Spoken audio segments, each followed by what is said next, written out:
The question says hx is equals to f1x plus f2x plus f3x up till f base n of x, where f1x, f2x, f3x, fnx ये सारे के सारे real values of the real valued functions हैं x के। ठीक है, अब statement 1 और स्टेटमेंट 2 में क्या दिया गया? स्टेटमेंट 1 देखिए, दिया गया fx दिया गया है modulus of cos of modulus x, ये पहला फंक्शन दिया गया।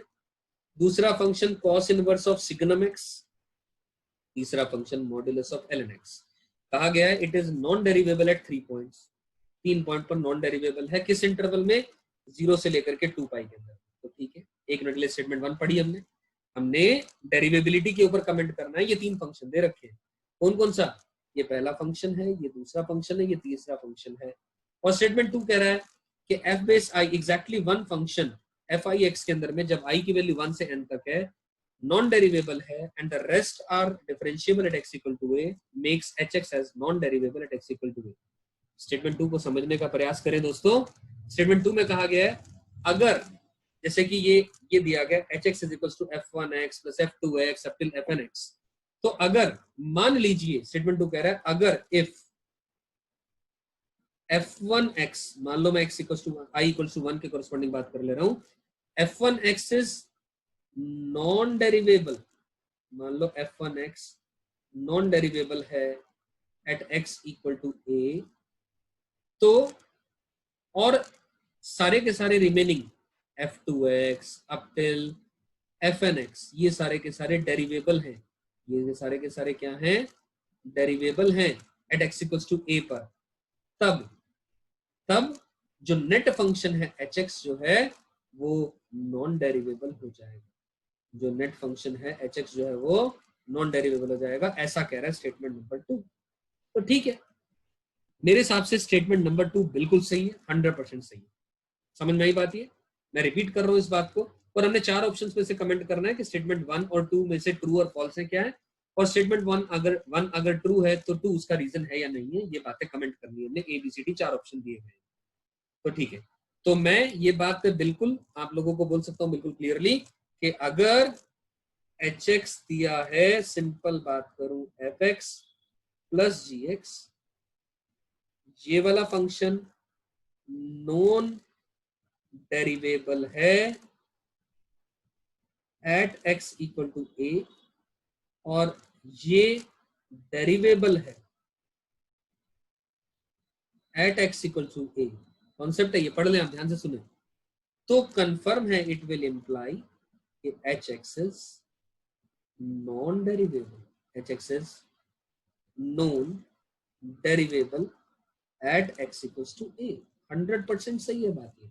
कैसे? एग्जाम्पल ले लो आप, छोटा सा एग्जाम्पल ले ले, बिल्कुल बेसिक सा एग्जाम्पल। मान लो fx माना आपने मॉडुलस x और gx माना आपने x स्क्वायर।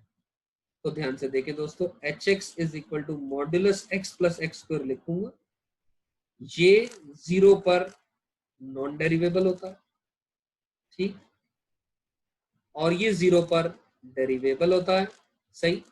और नटशेल में जो hx है वो नॉन डेरिवेबल आएगा 0 पर, नॉन डेरिवेबल आएगा एट x इक्वल टू 0। आप चेक करके देख लें, भले डिफाइन करके देख लें इसको। You getting my point? तो बस आइए दोस्तों अब बात करते हैं मॉडुलस ऑफ ln x। अब हमने इंटरवल 0 से लेकर के 2 पाई के अंदर में बात करनी, ठीक है ना। 3 फंक्शन की अलग अलग से बात करेंगे। सबसे पहले मॉडुलस ऑफ ln x। अब हम सब जानते हैं कि जो ln x है उसका ग्राफ क्या होता है, ठीक है।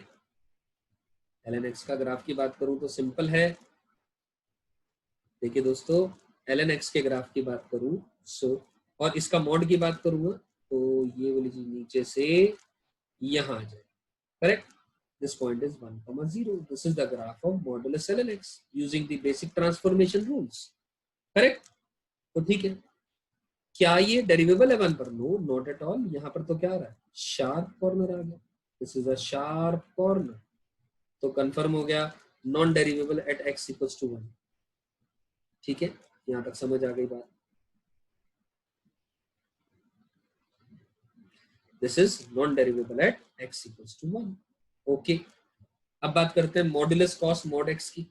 ये पाई बाय 2 और 3 पाई बाय 2 पर नॉन डेरिवेबल आ जाएगा। ये आप चेक कर लें, पाई बाय 2 पर और 3 पाई बाय 2 पर नॉन डेरिवेबल आ जाएगा। क्योंकि कैसे पता लगाया? कॉस ऑफ मॉड्यूलस एक्स हमें पता है, इसको डिफाइन करना पड़ेगा पूरे फंक्शन को। कैसे? इसका ग्राफ बना सकते हैं आप, कॉस ऑफ मॉड्यूलस एक्स का बना लें और फिर उसका मॉड ले लें। देखिए दोस्तों, बनाना बहुत आसान है, कोई मुश्किल नहीं है। Using again the basic rules of the transformation. ठीक है, हम जानते हैं, सबसे पहले मैं बात करूं अगर, तो मैं इसकी बात करूंगा। हमने कॉस ऑफ मॉड्यूलस एक्स का मॉड बनाना है। अब सबसे पहले कॉस एक्स का ग्राफ बनाएंगे, फिर कॉस ऑफ मॉड्यूलस एक्स का बनाएंगे, और फिर उसका भी मॉड ले लेंगे, mod of cos modulus x बनाएंगे। Am I right? This is the manner in which we will proceed.